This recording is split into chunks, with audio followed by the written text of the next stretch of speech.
biography, but what Robert Lashley had to say pretty much sums it up. Sean Bowers is the dark prince of the Pacific Northwest poetry. He is a true spirit that suffers no fools. And his work is filled with such complex beauty. With that, welcome to the stage, Sean Bowers. Do you want the mic stand or do you want...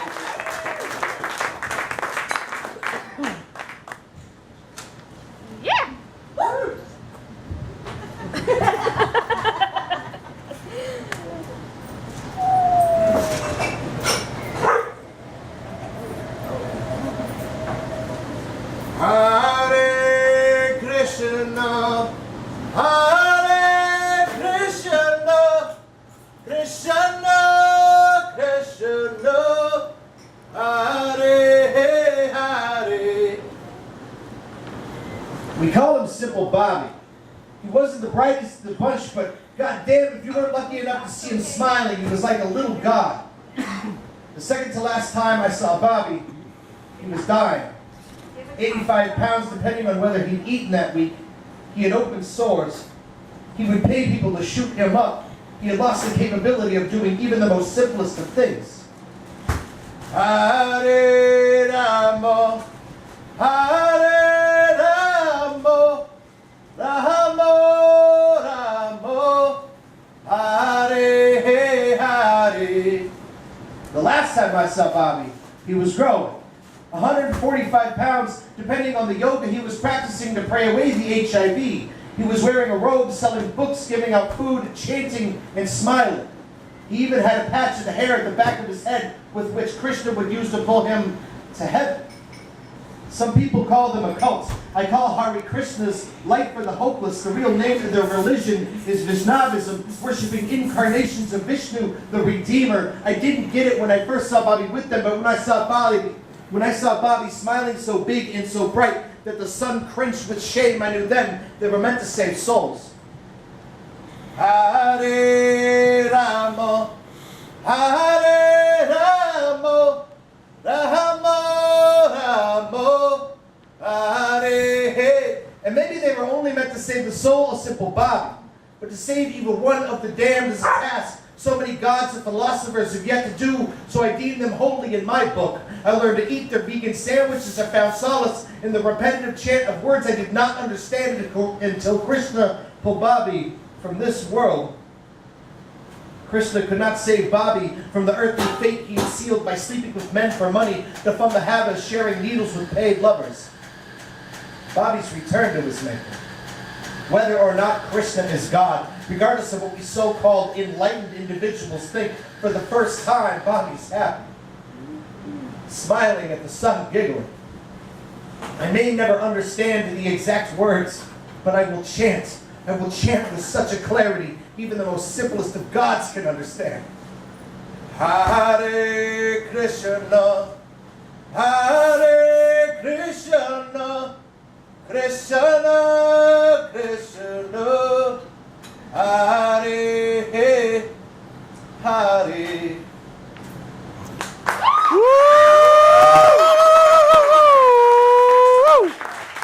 What's up, Everett? Yeah! How you guys doing? Yeah. Do you like poetry? I know I don't look like a poet. I don't have a vest, or I don't smoke roll your own cigarettes. Read us your poems, poet man. I don't wear funny hats. I do, actually. Backwards. An Adidas symbol with Portland on it. Poetry's been a passion in my life. I was raised a homeless, junkie street thug, of a father of a murdered one percenter, and my mother who was a meth cook and a whore. And Fit right in here. and poetry was the only thing that helped me. Poetry was it was the foundation of my life. It was the center point. While sitting along street corners, panhandling, drunk, I would be reading Arthur Rimbaud and Dylan Thomas, and it was the only thing that I could always turn to. So that's why poetry is the center of my life as it is today. So Here is the first poem I wrote, kind of in the idea of a student has not completed his training until he kills his masters.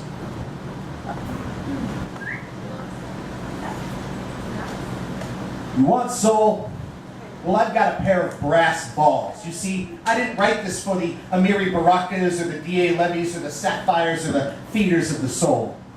But for us, we misshapen mutants made from the mistakes of essence nurturing generations before us, we punks, we skins, we crackpipe metalhead seraphim.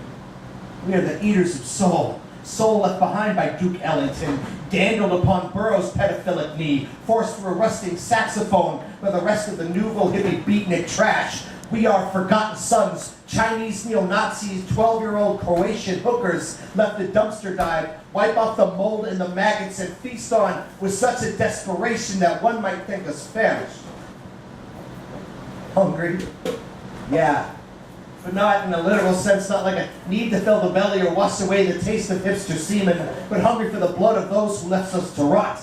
Depraved animals we'd be, smiling at the thought of gnawing on the bones of our heroes, pissing upon their graves, marking our territory like feral cats, stomping through their ghettos with such bravado it would make mighty Rome tremble at its knees. America, we right the disenfranchisement and disdain in which you have given birth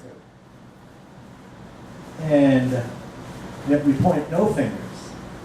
Fuck, we practically idolize you idolatrous imbeciles.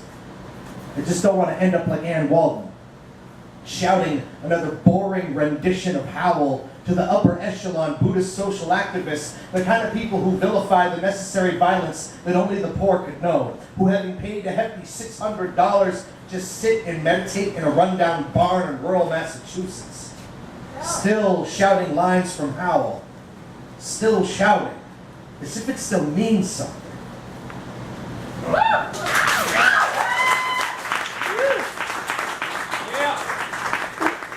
So, I growing up how I did, I grew up with a bunch of thugs and degenerate scumbags, and one of the poems I wrote about a friend of mine who I never ever thought he would ever read my book, read it the other night, and he was actually moved to tears. He thanked me for humanizing the dark side of life, those of us who come from a place that is only vilified by modern society. So I figured, I haven't read it in a long time, I figured I'd read it for you beautiful people. The poem is called 3 Parts Truth. I was on break from the Trend Factory floor when the news came over the intercom that one of our coworkers had been hit by a bus, pulled under it and dragged for 3 Boston City blocks. The news said that there was a trail of smeared blood and limbs as if the articles of last week's unwashed laundry on my Dorchester apartment floor. It was the middle of the summer, and the stench of decay in the morose purple cloud of sorrow hung over Central Square like a suspended sentence, kept people from hanging out in Cambridge that night. You could catch a couple of curious collegiate eyes searching the landscapes for hidden remnants of the man's body. My friend Joe is the one who was standing at the bus stop with him. My friend Joe is the one who watched the terrifying scene in slow motion. My friend Joe is the one who stopped traffic and finally stopped at the bus. As tragic as this all is, it is not uncommon until you meet the uncommon man who witnessed it.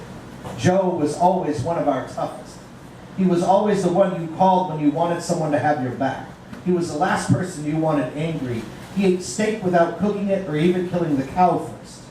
He ate people while watching Matlock reruns. He was sledgehammer fist mallets, mortar brick thick skulled. It was rumored he even tore somebody's jaw off. Even rumored that he tore someone's jaw completely off before realizing he had the wrong guy without even so much as a mea culpa.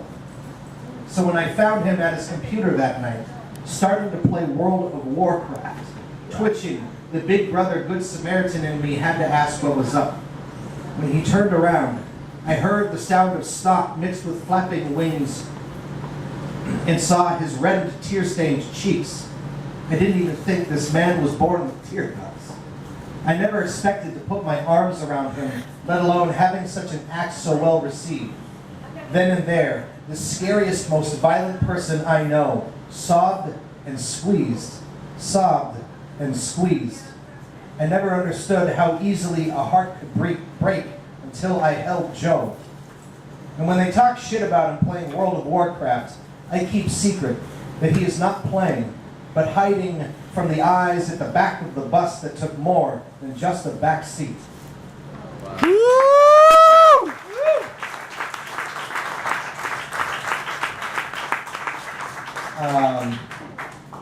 So I had the really awesome chance of one of my early poetic heroes share on Twitter that they were reading my book, and they shared part of this book. That poet is Bucky Sinister. If you don't know spoken word of the 80s, if you know spoken word of the 80s, you know the name Bucky Sinister. He was the first poet to be booked for the first Lollapalooza. The guy is spoken word in San Francisco. Do yourself a favor, check him out. He just got a new book out on Write Bloody last year. The guy's phenomenal. He's now one of my closest friends. And this is his favorite poem. It's entitled Gin. Yeah. They never heard the call. Angelic choir screaming clang of emergency siren. You see, they never saw the beauty, the Matisse watercolor sun blazing through clouded cylinder. How could they understand that gin tastes like children laughing? That the absence of it is more overwhelming than the consequences. The empty glass panic, the empty bottle broken heart. They don't understand what would compel a man to drink gin straight at burning eyes, twitching skin, daybreak. But it's fearing the terror that sniper waits on the other side of morning. The violent convulsions amongst wispy mouse trail hallucinations like the morning I woke up in a drunk tank talking to a German shepherd named Felipe.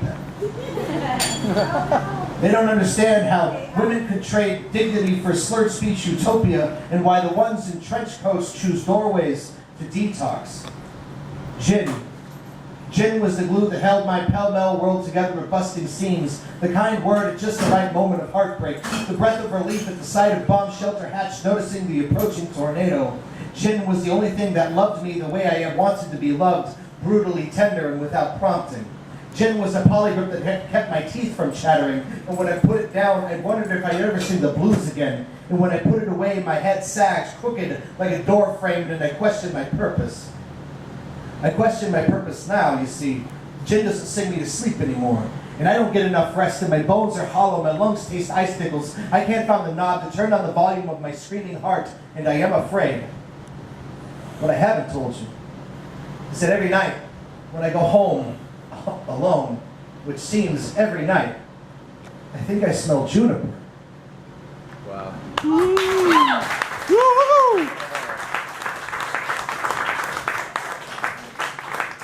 So, thank you. Over the last few years, I've had the opportunity to do creative writing workshops in the communities and with at-risk youth.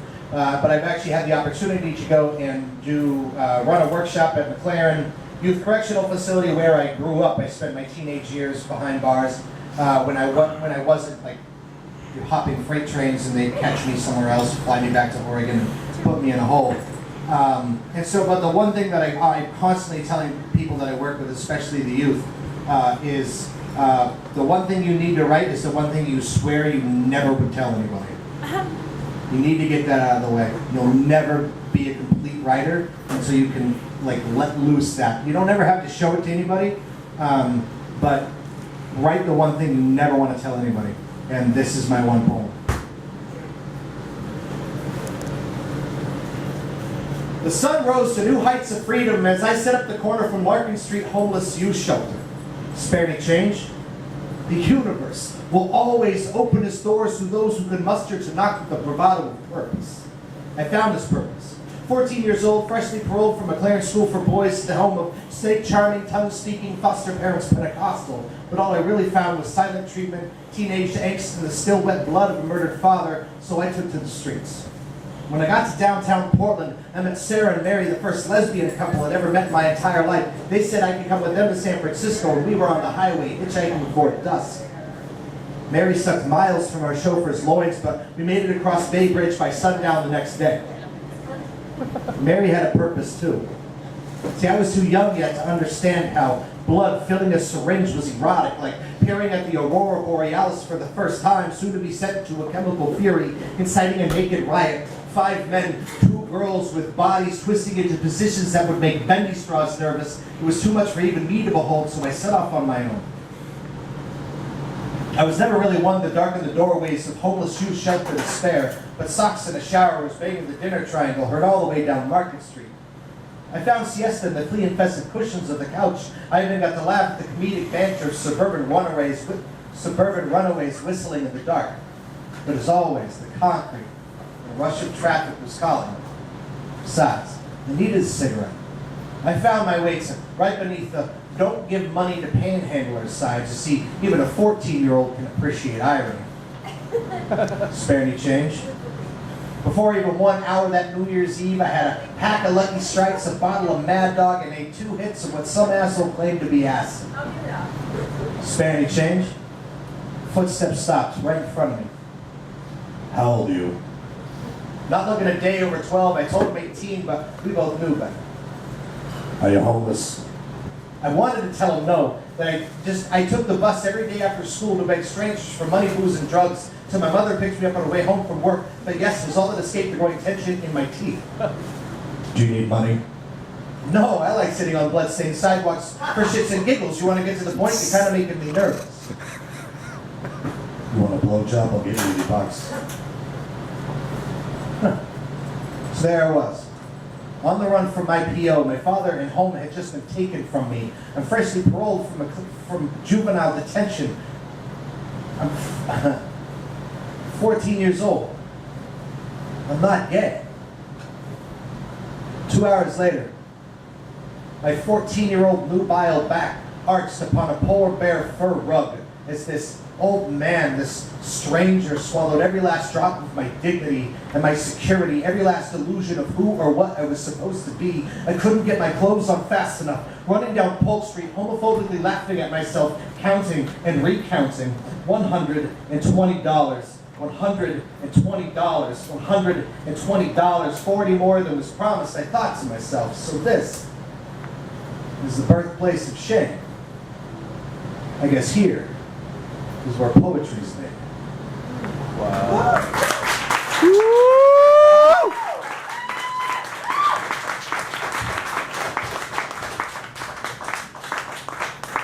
We're gonna liven it up with for you activists in the room.